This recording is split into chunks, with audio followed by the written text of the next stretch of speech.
Hello friends, welcome to Sheeba சமையல். இன்றைக்கி என்னன்னு பார்த்தீங்கன்னா, பனை மரத்துலேருந்து கிடைக்கக்கூடிய ஒரு சில உணவுப் பொருட்கள் நம்மக்கிட்ட இருக்குது. அதாவது கருப்பட்டியில் பழைய கருப்பட்டி, புது கருப்பட்டி நம்மகிட்ட இருக்குது. கூப்பணி கருப்பட்டி இருக்குது. மாதிரி பனங்கற்கண்டில் பெருசு இருக்குது, சிறுசு இருக்குது. இதில் பெரிய பனங்கற்கண்டு பார்த்திங்கன்னா கொஞ்சம் ரேட் அதிகமாக வரும். சின்ன பனங்கற்கண்டு ரேட் கொஞ்சம் கம்மியாக வரும். அதே மாதிரி புதிய கருப்பட்டி பார்த்திங்கன்னா ரேட்டு கொஞ்சம் கம்மியாக இருக்கும். பழைய கருப்பட்டி கொஞ்சம் ரேட் அதிகமாக இருக்கும். கூப்பணி கருப்பட்டி ஒரு சிலருக்கு தெரியுமான்னு தெரில. எனக்கு இந்த கூப்பணி கருப்பட்டியில் என்ன ஸ்பெஷல்னு கேட்டிங்கன்னா, நம்ம வடிகட்டுற பிரச்சனை இல்லை. ஏன்னா அதில் திப்பி திப்பியாக தூசு மண் அப்படி எதுவுமே அதில் இருக்காது. இப்போ கருப்பட்டினா நம்ம லைட்டாக அதை துருவி போட்டோ இல்லை உடச்சி போட்டோ தண்ணி ஊற்றி வடிகட்டி யூஸ் பண்ணணும். ஏன்னா அது சிரட்டையில் ஊற்றுறதுனால சின்ன சின்ன மணல்களோடு இருக்கிறதுக்கு வாய்ப்பு இருக்குது. ஆனால் அந்த கூப்பணி கருப்பட்டியில் அதை மாதிரி எந்த ஒரு பிரச்சனையும் கிடையாது. அதனால நீங்கள் இதை வாங்கி பயன்படுத்தலாம். இந்த பனங்கற்கண்டில் நிறைய பலன்கள் இருக்குது.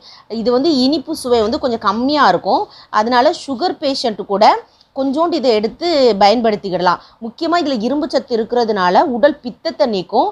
வாத பிரச்சனை இருந்தாலுமே அவங்களுக்கு சரி செய்யும். நுரையீரல் சம்பந்தமான பிரச்சனைகள் எது இருந்தாலுமே இந்த பனங்கற்கண்டு ரொம்பவே நல்லது. முக்கியமாக இந்த தொண்டை வலி, தொண்டை புண், இருமல் இதை மாதிரி இருந்துச்சு அப்படின்னா கூட வாயில் மென்று சாப்பிட்றதுக்கு சும்மா ஒரு 5-6 பனங்கற்கண்டை தூக்கி வாயில் போட்டோன்னா உமிழ்நீர் வரும் பாருங்கள். அதை முழுங்கினா கூட அந்த தொண்டை வலிக்கு அந்த இருமலுக்கெலாம் நம்மளுக்கு ஒரு நிவாரணம் கிடைக்கும். அடுத்ததாக பார்த்திங்கன்னா, சருமத்துக்கு ஒரு உற்ற நண்பன்னு சொல்லலாம். அதாவது சரும நோய்கள் ஏதாவது இருந்துச்சு அப்படின்னா, இந்த சொறி சிரங்கு அதை மாதிரிலாம் சொல்லுவாங்க பாருங்கள், அவங்களுக்கு கூட இது ஒரு நல்ல பலனை தரும்னு சொல்லலாம். அதுக்கப்புறம் பற்களாக இருக்கட்டும், எலும்புகளாக இருக்கட்டும், இதுக்கெல்லாம் வலு சேர்க்கக்கூடிய தன்மை இந்த பனங்கற்கண்டில் இருக்குது. அதுமாதிரி சில பேருக்கு பார்த்திங்கன்னா அந்த ஈறுகளில் இரத்த கசிவு வரும், அதை தடுக்கும். அப்புறம் உடலில் வலு இல்லை அப்படின்னா, அதாவது பலன் இல்லை அப்படின்னா கூட இந்த பனங்கற்கண்டை பாலில் சேர்த்து அதை மாதிரி ஏதாவது ஒரு ரெசிபி பண்ணும்போது இந்த பனங்கற்கண்டை நம்ம சேர்த்துக்கிட்டோம் அப்படின்னா உடம்புக்கு ஒரு நல்ல பலனை தரும். அதே போல் மலச்சிக்கல் பிரச்சனை உள்ளவங்களும் இந்த பனங்கற்கண்டை எடுத்துக்கிடலாம். மாசமாக இருக்கிறவங்களுக்கு கூட சில வேளைகளில் மலச்சிக்கல் பிரச்சனை வரும். அவங்க கூட இந்த பனங்கற்கண்டை உணவில் சேர்த்துக்கிடலாம். இந்த பனங்கற்கண்டை பசும் பாலோட ஏலக்காய் சேர்த்து நம்ம காய்ச்சி குடித்தோம் அப்படின்னா வயிற்று புண்கள் இருந்தால் ஆறும், வாய் துர்நாற்றம் போகும். அது மட்டும் இல்லை, மார்பு சளியை கரைக்கக்கூடிய தன்மையும் இதில் இருக்குது. முக்கியமாக ஆண்களுக்கு ரொம்பவே நல்லதுன்னு சொல்லலாம். இந்த அசைவ உணவுகளை அதிகமாக சாப்பிடுவாங்க பாருங்கள்.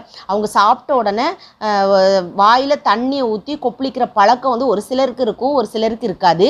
அப்படி ஒரு சிலருக்கு பார்த்திங்கன்னா அந்த வாய் துர்நாற்ற பிரச்சனை இருக்கிறது சகஜம்தான். அப்படி வாய் துர்நாற்றம் இருந்துச்சு அப்படின்னா அவங்க சீரகத்தையும் இந்த பனங்கற்கண்டையும் சேர்த்து வாயில் போட்டு மென்னாங்கன்னு வச்சுக்கோங்களேன், அந்த வாய் துர்நாற்றம் முற்றிலுமே நீங்கிரும்னு சொல்லலாம்.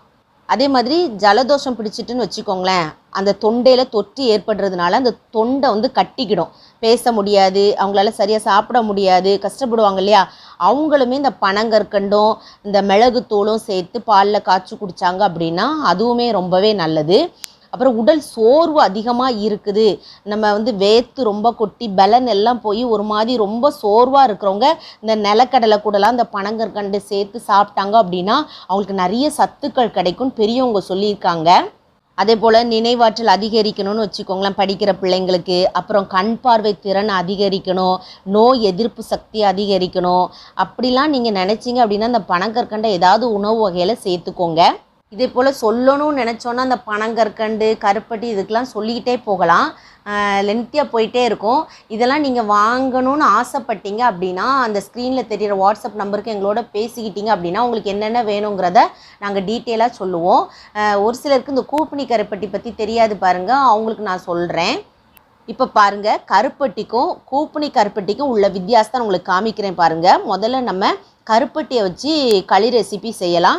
இப்போ கருப்பட்டி வச்சு செய்யும்போதுல அதை துருவி போட்டோ இல்லை இதை மாதிரி லைட்டாக உடச்சி போட்டோ தேவையான அளவுக்கு தண்ணி ஊற்றி அந்த தண்ணியில் நல்லா அந்த கருப்பட்டியெல்லாம் கரைஞ்சதுக்கப்புறமா ஒரு வடிகட்டியை வச்சு வடிகட்டி எடுத்துக்கிடுவோம்.